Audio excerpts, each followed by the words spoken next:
On December 30th, 2019, Dr. Li Wenliang, who worked at Wuhan Central Hospital in China, messaged his fellow physicians, alerting them to the appearance of a concerning cluster of pneumonia cases. In response, he was threatened and told to stay quiet. 39 days later, after becoming infected with the very virus he'd been warning about, he was dead at age 33. By that time, the disease had already spread to dozens of countries. His initial message read, 7 cases of SARS confirmed at Hunan Meat Market.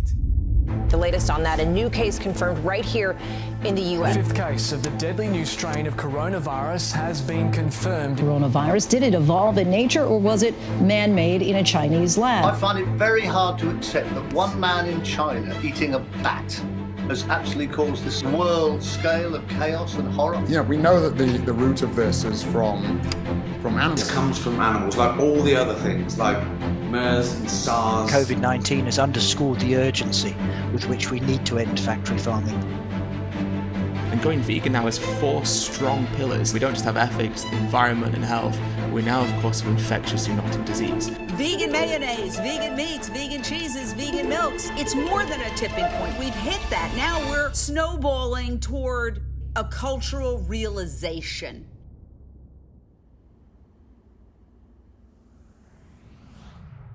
Imagine a social media platform where every post helps people around the world live more sustainably, influence businesses, and give back to impactful causes without $1 from your pocket. We're a billion. Our mission, to inspire 1 billion people to go vegan. Join us. Hi, I'm Klaus. For years, I've been making annual documentaries tracing the rise of the plant-based and vegan movement. But as we face the devastation that 2020 caused, the rise in consciousness this year has been unrivaled. The story starts in Australia in January.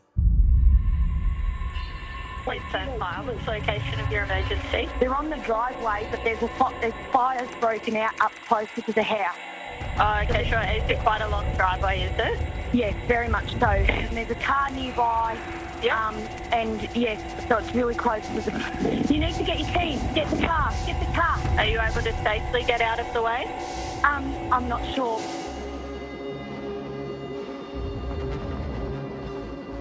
There are downright apocalyptic images coming out of Australia right now. 2,000 homes have been destroyed. It's a staggering toll on the nation's wildlife. Scorching more than 14 million acres of land. The WWF calls it one of the worst wildlife disasters in modern history. This isn't even our fire season. This is not our fire season.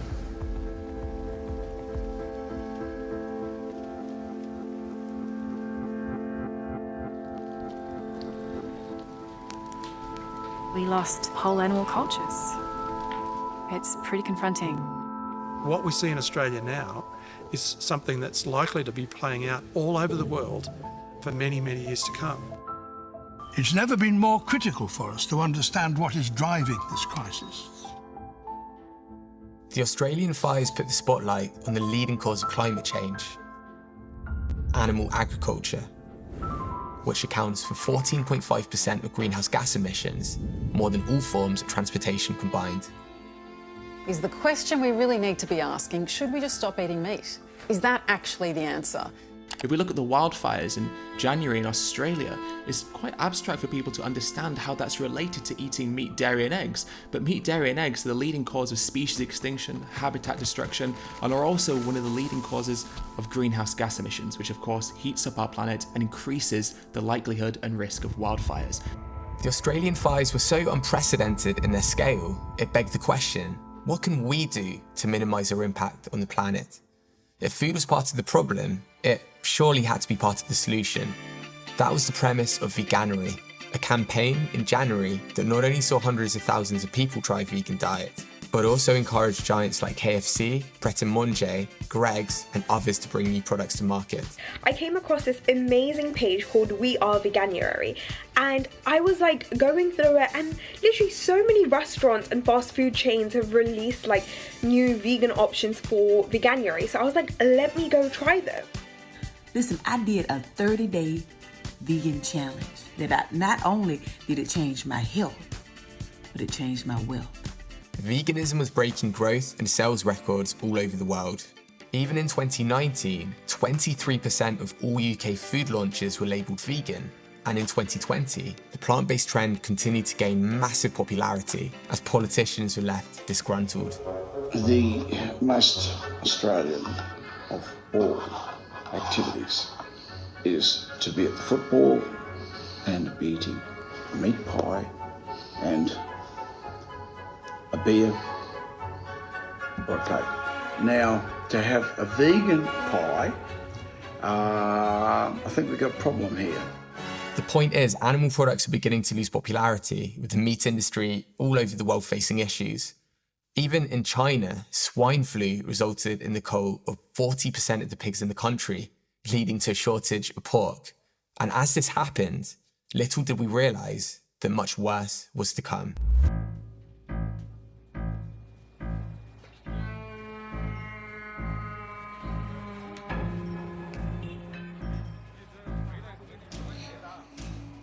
I think that we've become very disconnected from the natural world, and many of us, what we're guilty of is an egocentric worldview, the belief that we're the center of the universe.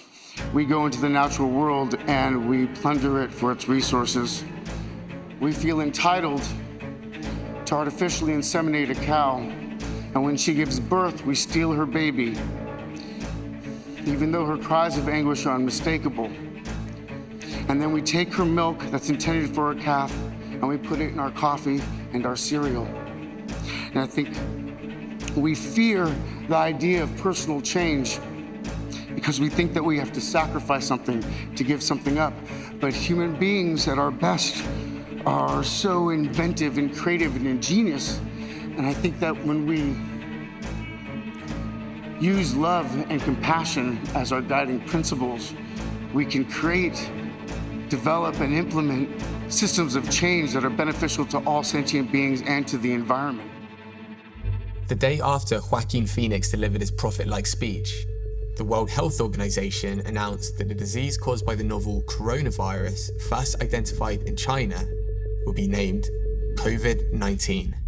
Unwelcome but expected, the coronavirus has hit the UK. Outbreak aboard a cruise ship in Japan is getting worse, with more than 130 cases. The Philippines has reported the first death from the new coronavirus outside of China. At least 6 people have died in an outbreak of the new coronavirus, which has now reached the United States. I must level with you, level with the British public. More families, many more families, are going to lose loved ones before their time. By the end of February, COVID-19 had cast its tentacles across the globe, with nearly 90,000 cases confirmed.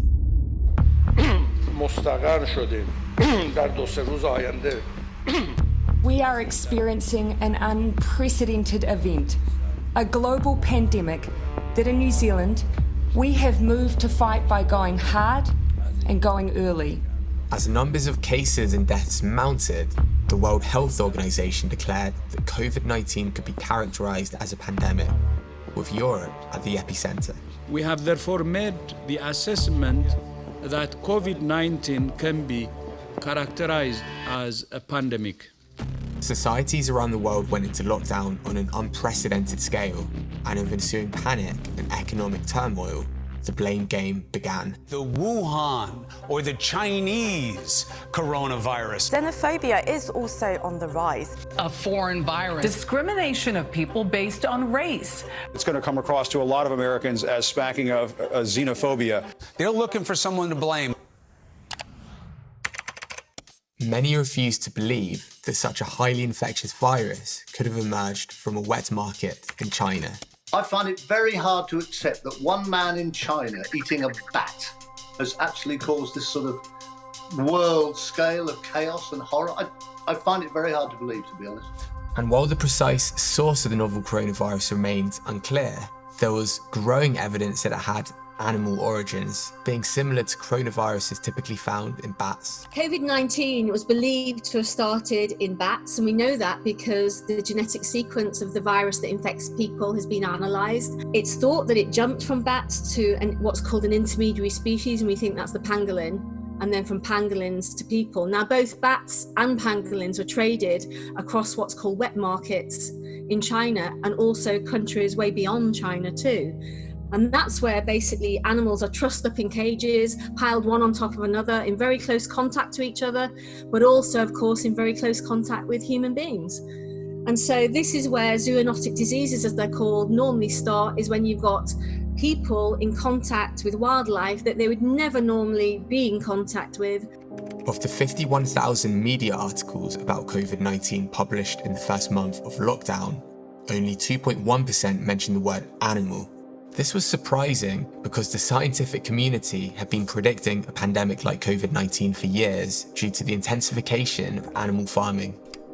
Whether it was avian flu coming from factory farms, repeated bouts of swine flu from pig farms, MERS being the result of the way humans treated camels, and SARS stemming from civet cats, scientists have been warning us for years that our treatment of animals is leading to an ever-growing number of outbreaks. In this age of emerging plagues, we now have billions of feathered and curly-tailed test tubes for viruses to incubate and mutate within, billions more spins at pandemic roulette. Along with human culpability, though, comes hope. If changes in human behavior can cause new plagues, well then changes in human behavior may prevent them in the future. The coronavirus, COVID-19, has been a major shock to the growth prospects of the global economy and the euro area economy. The pressures on the economy started being felt in every sector, including the meat and dairy industry. As restaurants in the hospitality sector shut down, demand dropped, and slaughterhouses were forced to close. This morning, a growing number of major meat processing plants are closed. The world's biggest pork producer, Smithfield Foods, shut down its processing plant. Dairy farmers have been led to dump their milk. They're literally emptying it out right into the drain here, 25,000 gallons a day. The pandemic has exposed the dark underbelly of the meat and dairy industry, particularly slaughterhouses, and what's happening inside slaughterhouses. So you had newspapers like the New York Times forced to do stories about the kill floor and show imagery of the meat processing because the slaughterhouses are hotspots of COVID-19, and tens of thousands of slaughterhouse workers have gotten infected. More than 200 have died. COVID-19 outbreak shone a whole new kind of spotlight on the meat industry. Articles were published from major outlets about pigs having to be drowned and suffocated, and chickens being euthanized. For the first time ever, the public realized how fragile the animal industry was, and the scale of suffering was magnified and visible to all. We put down sick pigs because you feel sorry for them. But have a healthy pig to take a rifle and shoot it. It's unreal. Demand for meat and dairy products declined for the first time in 9 years due to the coronavirus pandemic. 40% of Germans were cutting down on meat, and in the UK, over 50% of people were considering plant-based options according to a new poll.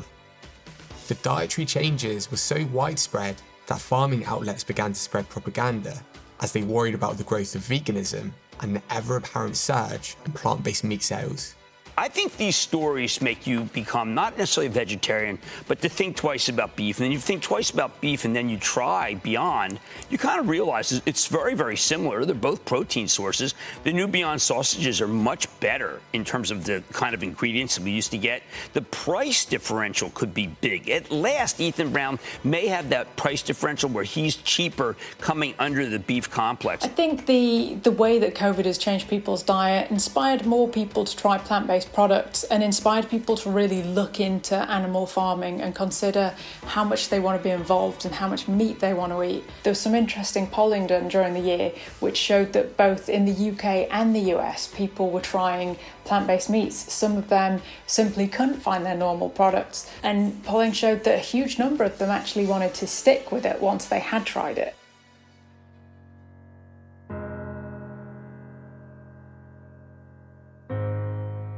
We've seen the benefits of what's happened in the last month or two with the birds and the air and the cars, being gone. Like, we see what's happening, how much Just that little difference of everything being quiet has made the Earth, Mama Earth is saying thank you, right? We feel that. The global response to the pandemic showed that people were able to change their behaviour. For example, there was a 6% drop in greenhouse gas emissions according to the UN, a decline of 90,000 barrels of oil per day according to the International Energy Agency, and a dramatic decrease in nitrogen dioxide according to NASA.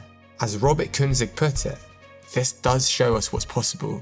I just hope it motivates us to start adopting some of the more sustainable solutions.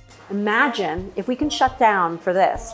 What if we shut down just for a second and think about how to restructure everything? If everyone just uses plants as their medicine, as their food, their bodies will heal, the earth will heal, and we will no longer have these pandemics to worry about. We will no longer have a future to worry about. There were some polls that were looking at people's consumption of plant-based products. They said that in the UK, 20% of UK citizens were reducing their meat consumption, 15% were reducing their dairy and or egg consumption. In the US, you saw increasing sales of plant-based foods. And so I think what we've seen throughout 2020 is that people do take an acknowledgement of what's happening and will incrementally put changes into their life accordingly as well. I think awareness has grown around the plant-based lifestyle exponentially, and we're going to see huge and rapid growth because the science and the data is there. Plant-based diet is better for the environment, it's better for human health. From an ethical perspective, it's profound. It's the only thing that seems to transcend all of these huge global issues that we face. I want to measure my life by its impact on other species. And if I can make the ethical decision to not kill another creature to live, then I'll make that decision every single time. As more and more people spoke out about plant-based diets, this is fueled by increased awareness around the animal agriculture industry, with factory farming being pinpointed as the single most risky behaviour for pandemics. It's not a coincidence that we talk about avian influenza and swine influenza. Those are the two species that are farmed intensively the most around the world. Thousands and thousands of animals packed in together, and that's a very good environment for a new virus to emerge from a mutation. You know, if you look right here at home, we are doing the same kind of practices that could cause global health disasters. Most of the viruses that are on the CDC's watch list of viruses of special concern, most of them evolved on poultry farms. Are these practices and are these rituals and these habits that we have as a species, are they really worth it? You know, is it really worth risking our entire future and our children's future because of a steak or a chicken breast? And we're seeing this question being raised in the mainstream press in a way we haven't before. It soon became even worse for the meat industry, which became recognised as a global health liability, and in the US was set to lose $20 billion due to COVID-19, according to a report by the Midwest Center. And as demand for animal products continued to plummet, the meat industry had to call on the US government's might for financial assistance. The administration declared slaughterhouses essential industries and slaughterhouse workers essential workers, when indeed it's the opposite. We wouldn't have a pandemic if we were a plant-based society. So instead of calling slaughterhouses essential industries and the meat industry an essential industry, it is essential that we eliminate meat to prevent future pandemics. The people that buy cheap meat pay for it 3 times. The first time at the checkout, the second through their taxes in subsidies to agriculture, and the third is through the cleanup cost to our health and to the environment, which is huge. But I think with COVID-19, that link between the well-being of society and the way that we treat animals is now coming home to many more people. We've got to remember that protecting people means protecting animals too. Midway through the year, George Floyd's death led to the biggest Black Lives Matter protests the world had seen.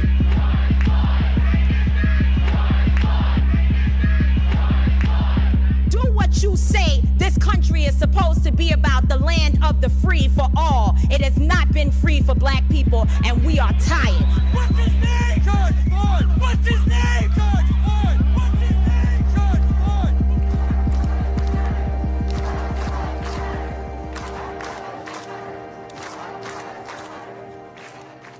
Awareness was sparked about dietary racism, highlighted most notably when the 2020 USDA dietary guidelines ignored alarming lactose intolerance data. 65% of the global population is lactose intolerant, according to the National Institute of Health. This number is even higher among non-white populations, such as Asians, Blacks, and Hispanics, which you've all heard here today. Those who cannot effectively digest the lactose in cow's milk, they experience really painful symptoms. The newly updated recommendation stated that Americans should be consuming 3 glasses of dairy per day. This decision was heavily criticized. This is of particular concern for communities of lower socioeconomic means and is disproportionately affecting minority ethnic communities. The vast majority of people of color in this country are intolerant of the lactose that's in milk. Yet, because they think they have to eat this stuff, they go out, eat it, get sick, and think that they have some sort of intestinal problem.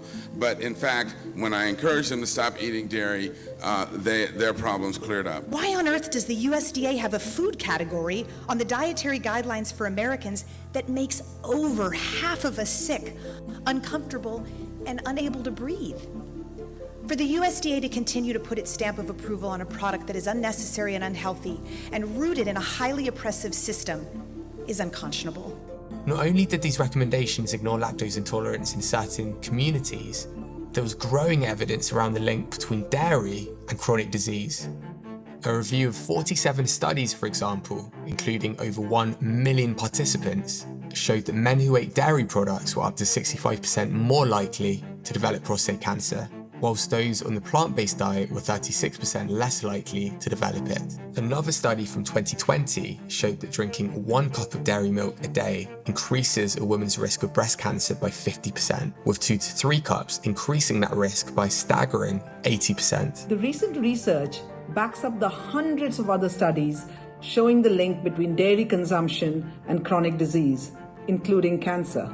It was shocking that in 2020, the USDA continued to promote dairy, especially in the face of other mainstream medical establishments shifting away from recommending this food group, including Canada's food plate, which excluded dairy as an essential component after industry were prevented from influencing guidelines.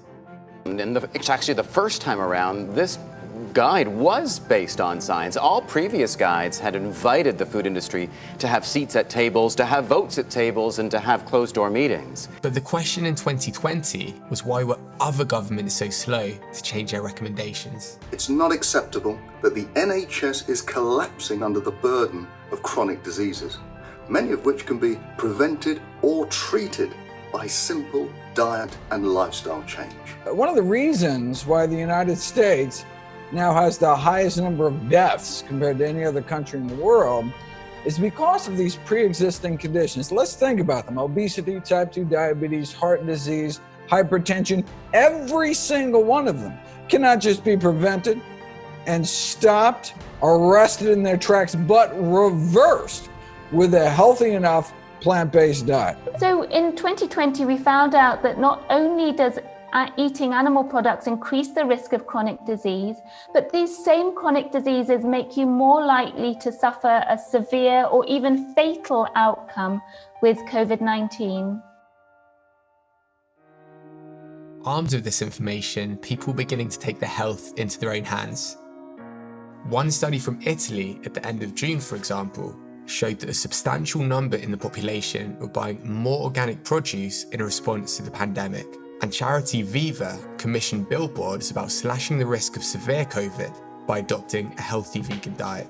Plant-based diet brings in what the body needs. It brings in fiber and vitamins, the right amount of protein, the right amount of nutrients, and it skips the thing that the bodies don't need: cholesterol, animal fat, allergenic proteins. It's lower in environmental toxins, so we're reducing our exposure to toxins, and we're incorporating nutrients that are important to support our immune health. A plant-based diet is the most effective approach for reducing your risk for all chronic diseases. Whether those chronic diseases are things that happen to your brain, like Alzheimer's disease, whether it's things like Hashimoto's hypothyroidism, whether it's things like fatty liver disease, chronic kidney disease, diabetes, cancer, cardiovascular disease, you name it. There isn't a single chronic disease that a plant-based diet can't improve. And if you really understand that and you really see the true power of a plant-based diet, then in my opinion, it becomes a no-brainer. And if you want to call it a silver bullet, call it a silver bullet, because it is very, very effective. Italy has now lifted some of its toughest restrictions. Across Europe, businesses are starting to reopen and children are heading back to school. As the world started to emerge from lockdown and over 10 million cases of coronavirus had been confirmed, another novel viral strain was identified. Chinese researchers have discovered a new strain of swine flu. It's called the G4 strain of H1N1. You always have the possibility that you might have another swine flu type outbreak as we had in 2009. The new virus was named G4EA-H1N1, a genetic variant of the H1N1 strain that caused the swine flu pandemic in 2009. That resulted in around 300,000 deaths. According to scientists, the G4 virus possessed all the essential hallmarks of being highly adapted to infect humans. So far, it doesn't appear to be very contagious, and health authorities are quick to slow its spread. But it begged the question, with novel viruses becoming more frequent as we encroach on wildlife and expand factory farming, what if a viral outbreak emerged that was not only highly infectious, but with a high fatality rate, such as the Spanish flu of 1918, believed to have originated from the avian family, which killed upwards of 50 million people. The leading candidate, according to the CDC, of the next pandemic after COVID is a bird flu virus by the name of H7N9, which is 100 times deadlier than COVID-19. I think the long-lasting lesson of 2020 has to be that we have a responsibility to act and change now. We'll look back at 2020 and think that this was a dress rehearsal for much worse things to come. If the climate crisis gets worse, for example, the risk of pandemics are going to continue to grow. We may look back and think that 2020 was just a warning and we should have taken it more seriously. People began to question whether animal farming was becoming too costly for our society, with a market analyst suggesting that the meat industry would face a troubling year ahead. This was underscored when the US beef industry was blasted for overuse of antibiotics in a new report by the Natural Resources Defense Council. Farm animals are fed antibiotics for their entire lives. This means that about 70% of all antibiotics produced globally, not given to sick humans, but given to well animals, to farm animals, in order to make them grow more quickly and also to allow them to live through the conditions of industrial animal agriculture. What this means is that bacteria are figuring out how to get around the antibiotics. They're becoming superbugs, and when you get sick, the antibiotics don't work. The former president of the World Health Organization, Dr. Margaret Chan, she explained that the world is heading toward a post-antibiotic era in which common infections will once again kill. This will be the end of modern medicine as we know it. We're on the cusp of returning to a pre-antibiotic era where strep throat was a death sentence. Let me put it as basically as I can. If we keep producing food the way we do, you're going to get sick with something medicine cannot fix. 2020 represented the year that humans socially distanced to minimize the spread of disease, yet animal agriculture continued to systematically enforce the opposite, with 95% of UK meat produce coming from factory farms, 99% in the US. And in China, the latest case of bubonic plague in July was a reminder that diseases of the past are still a threat. From COVID-19 to a new type of swine flu, and now the bubonic plague, one of the deadliest diseases in human history, has been reported in China. Some have pointed out that many outbreaks reported in 2020 started in Asia, which has become notorious for its animal cruelty and lack of animal welfare laws. And there was some truth to this. As wealth has increased, demand for meat, particularly chicken and pork, has increased exponentially in Asia. Between 1968 and 2005, for example, the human population in China increased less than twofold, whereas the pig population increased almost 100-fold, and the chicken population increased more than 1,000-fold. While sobering, the sheer scale of consumption created opportunity, particularly for plant-based entrepreneurs looking to overhaul the system. One of these, David Young, revealed his plans to disrupt the pork business. by launching plant-based pork alternative OmniPork, which by midway through the year was starting to take hold in the region. As 2020's pandemic disruptions sped up this shift towards plants, with people starting to pivot away from traditional protein sources over food safety fears, OmniPork's David Young struck again, with new products including vegan spam and pork shoulder. And he wasn't alone, because food tech entrepreneur Josh Tetrick revealed that Chinese state-backed food companies were contacting him about protein alternatives.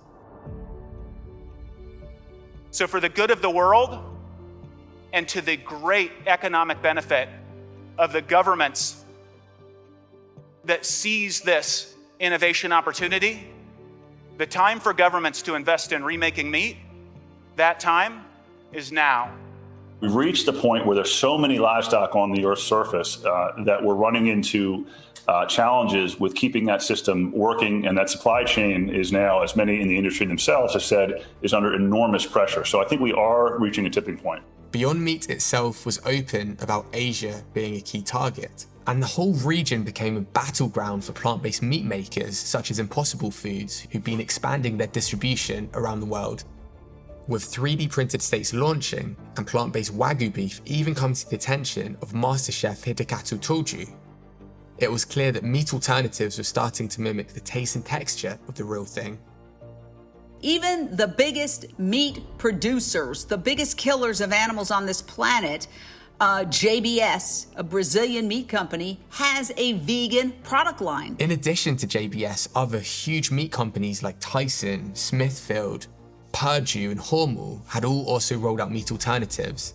And despite the pandemic, media outlets branded 2020 the year that vegan fast food truly took hold. Now, more and more people are cutting out meat and dairy products and adopting a plant-based diet. I mean, we really are heading into a plant-based revolution. The world is changing. The demand for these products is simply too strong at the customer level. We need to get products that taste the same or better and that cost the same or less. That's the holy grail. KFC's new vegan chicken burger. Singapore has given the world's first regulatory approval to sell its lab-grown chicken. The rise of plant-based meat and the development of plant-based meat technology is one of the most exciting prospects. It's the future of food, we know it.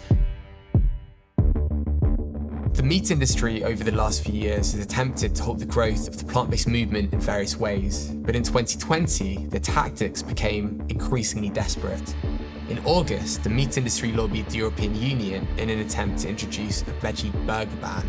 Tonight, why the European Parliament's Agricultural Committee wants to ban words like burger, sausage, cheese, and yogurt to describe plant-based products. If the veggie burger ban was passed, plant-based producers would no longer be able to use words like burger and sausage to describe their products.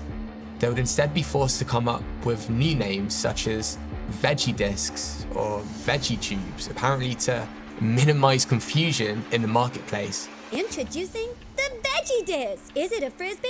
No. Is it a UFO? No. Is it a soup bowl? No. It is the genuine Veggie Disc, a nutritious and delicious food enjoyed by the whole family, including your dog. Ruff, ruff, especially me. Ideal for a picnic or barbecue. Put it on the grill, not the jukebox. Don't be fooled. Buy the genuine and authentic vegetable disc. Meanwhile, in North America, a craftier war was waged by the meat industry when Canadian meat giant Maple Leaf Foods entered the plant-based burger market through a subsidiary called Lightlife.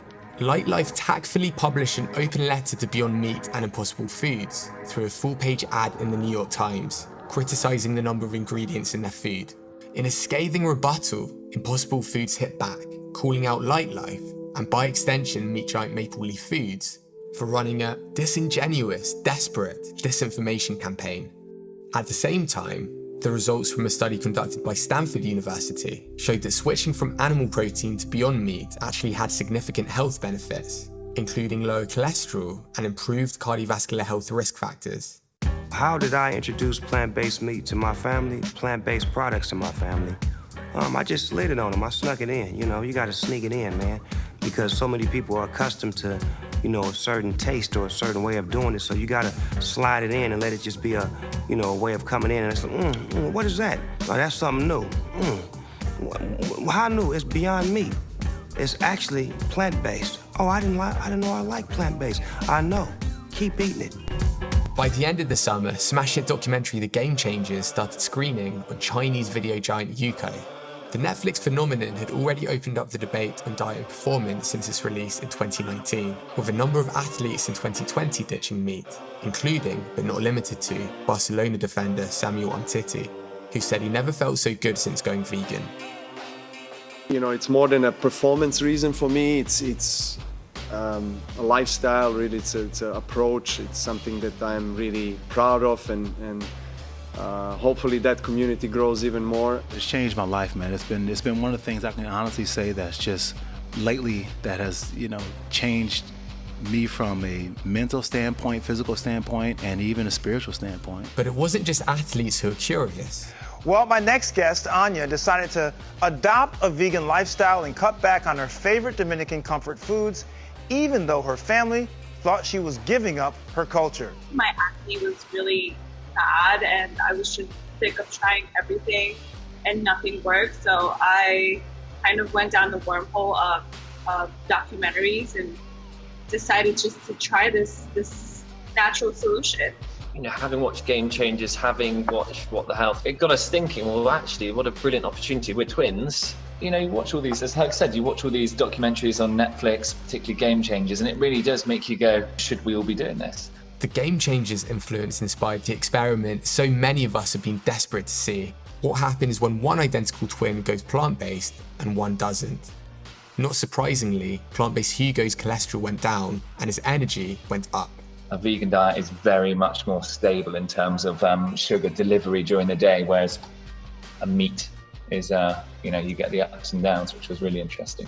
This was backed up by a 2020 study showing that a staggering 84% of type 2 diabetics normalised their blood glucose after following a personalised plant-based diet called the NFI protocol.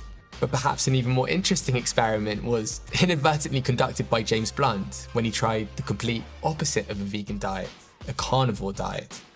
I just lived on mince, some chicken, maybe with some mayonnaise, a little bit of, and it took me about 6 to 8 weeks to get very, very unhealthy, see a doctor who then said, I think you've got the symptoms of scurvy.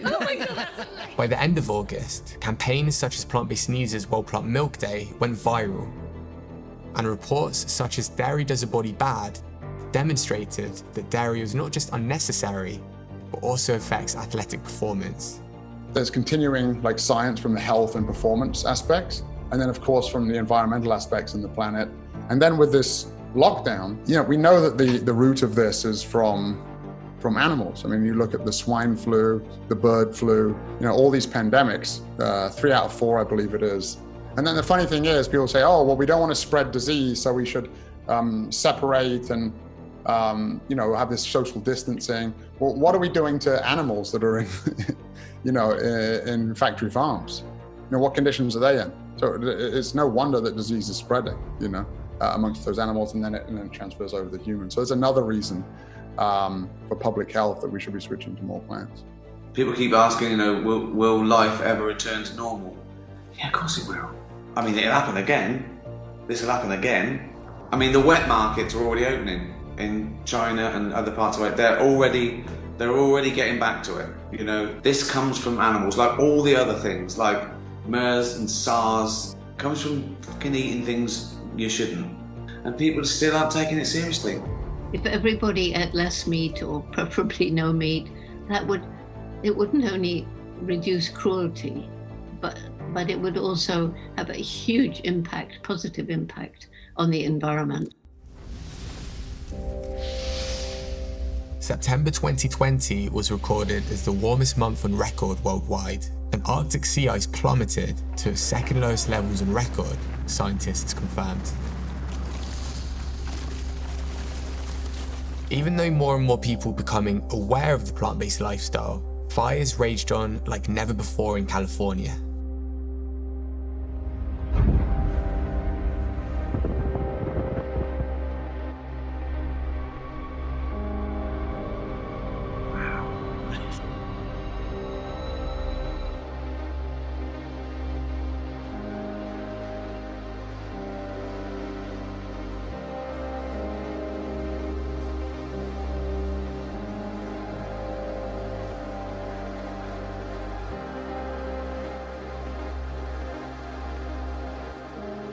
The recent data supported the severity of the climate crisis, with a new study showing that wildlife populations are in freefall all around the world.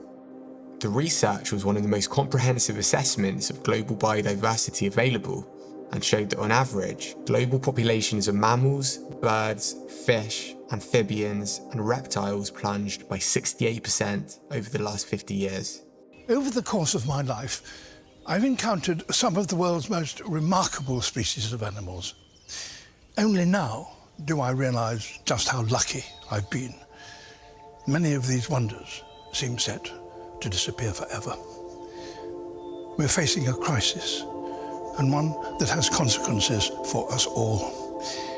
It threatens our ability to feed ourselves, to control our climate. It even puts us at greater risk of pandemic diseases such as COVID-19. It's never been more important for us to understand the effects of biodiversity loss, of how it is that we ourselves are responsible for it. Only if we do that will we have any hope of averting disaster.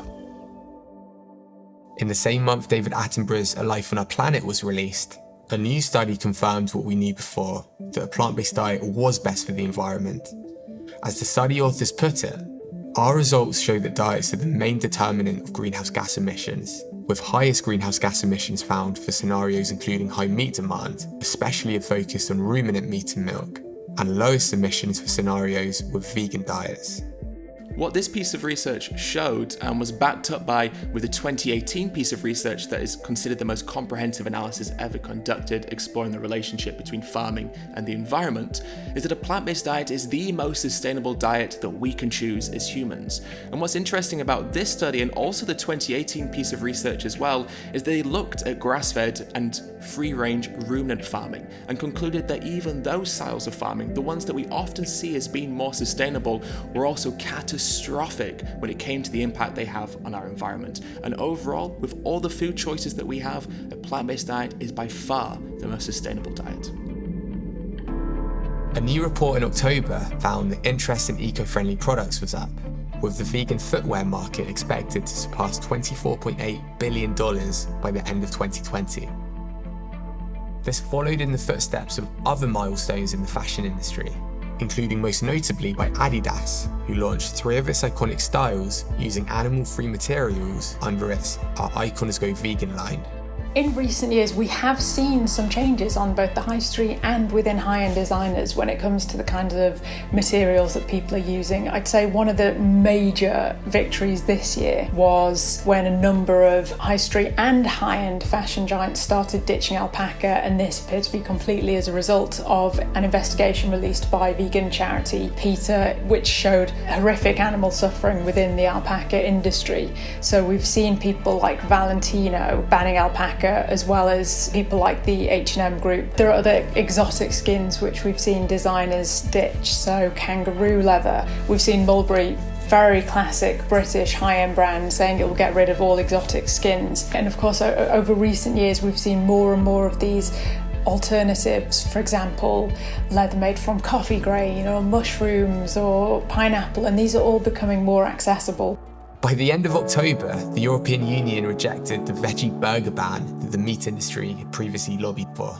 Meanwhile, plant-based meat in the US was experiencing huge growth, up as high as 454% versus the same week in 2019, while in the UK, Oxford University removed meat in a bid to combat climate change.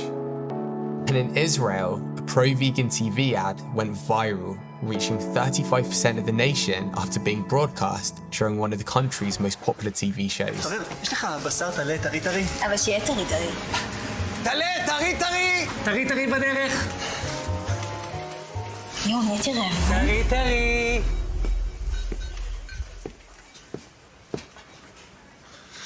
מה זה? טרי טרי?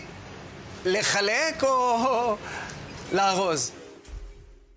As winter set in, there was that feeling that society was back to square one. Cases are rising fast. 96,000 people a day in England are being infected. Across the continent, people are facing tougher restrictions in an effort to fight COVID-19. Germany is back in a partial coronavirus lockdown. Tell me the law that I have broken. by being here today. Tell me what law I have broken. You cannot tell me any law that I've broken. Speak to me. This morning, we may be one step closer to a vaccine. Drug maker Pfizer announcing its vaccine is showing to be 90% effective in trials. Closest comparison is the MMR vaccine, which took 4 years to develop, not under a year like what scientists are aiming for now. And even as uplifting news started to circulate about a potential vaccine breakthrough, there were concerning developments about the fur industry. Mink, often farmed in Europe for their fur, turned out to be highly susceptible to human infections, sparking fears that a mutation of COVID-19 could emerge from a mink farm that would undermine the COVID vaccine. Denmark has announced it will eliminate the country's entire population of farmed minks after mutated coronavirus strains were reported among the animals. More than 15 million will be culled. In some cases, the mutated virus also infected people. Medical experts fear that could jeopardize the effectiveness of future COVID vaccines. The mink cull is a stark reminder of the challenging road ahead. Even if the potential vaccine is successful, it may not be foolproof against future mutations. Unless we address the root cause, society would again be defenseless. We have some breaking news for you this morning because in the last few minutes we've heard that the first coronavirus vaccine has been approved for use in the UK. 2020 has been such a terrible year, hasn't it? And help is on its way. The lasting lesson from 2020 has got to be how fragile existence is, how fragile this world is, how fragile life as we know it is. We are now seeing with wildfires, with drought, with a pandemic, that we are now getting the gift of desperation. One crisis is colliding with another. It's hard to follow safer at home orders when you don't have a home. And as for all those living on the streets, survival is now more difficult than ever. 2020 has been a challenging year for so many of us. But it's because of this that ethics, health and sustainability have been pushed to the forefront of human consciousness. This declaration is an acknowledgement of the next generation, an acknowledgement of the burden that they will carry if we do not get this right and if we do not take action now. People are starting to join the dots between animal agriculture and the floods we see in the UK, Florida and Bangladesh, and the raging bushfires in Australia and the more recent fires in California. So I think we've kind of moved beyond the old way of advocacy and we've started to look at the global implications of how the way we are exploiting animals could really be the end of humanity itself. If we continue to farm animals the way we're doing, if we continue with the wet markets, if we continue with factory farming, we are going to destroy this world and destroy ourselves. At what point do we say enough is enough? Because each month we see these viruses one step away from disaster. If an infectious disease from one of these factory farms or meat markets turns into a pandemic once every 5, 10 or 20 years, at what point do we reconsider this industry? Can we afford the cost of a pandemic like this again? And if we can't, how can we justify continuing to eat animal products? It seemed to be a little bit of a taboo thing to say right at the beginning of the pandemic, but very quickly when mainstream media, like articles from The Guardian, from The Washington Post, and from Vox, when they started talking about these links, all of a sudden it normalized the idea of veganism being a way to reduce the risk of infectious zoonotic disease into the future. And so if there's one good thing that can come from coronavirus, is that it could have been much worse. And the fact that it wasn't much worse has given us a chance now to change, to avoid something worse from happening in the future. Making peace with nature is the defining task of the 21st century.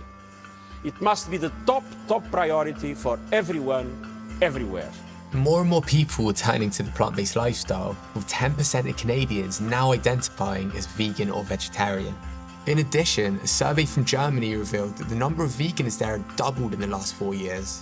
While upcoming vegan chefs landed major opportunities on TV, and vegan butcher stores sold out in record time. Huge corporations began predicting and targeting massive rises in plant-based meat sales, including not just supermarket giant Tesco, but also multinational consumer goods company Unilever, who announced a €1 billion annual sales target for plant-based foods by the year 2027. While searches for vegan food near me skyrocketed by 2,100%. 2020 showed that the plant-based and vegan lifestyle was no longer a fringe movement. The question now is, what will 2021 bring? We all know climate change is real, and it's getting worse. Do you feel the eco-anxiety? We're a billion. Our mission? To inspire a billion people to go vegan. We're a growing community of people with a social purpose, sharing tips about vegan food and sustainable products to create lasting impact. Imagine a social media platform where every post helps people around the world live more sustainably, influence businesses, and give back to impactful causes without a dollar from your pocket. We wanted to show businesses around the world that 1 out of every 25 dishes on their menu being plant-based isn't good enough. By creating a review platform, we create a lot of really interesting data points to chefs, to owners of businesses, showing them what people are saying about their vegan options to compete for your vegan dollar. Join the A Billion community and let's work together to help inspire a billion people to save our planet.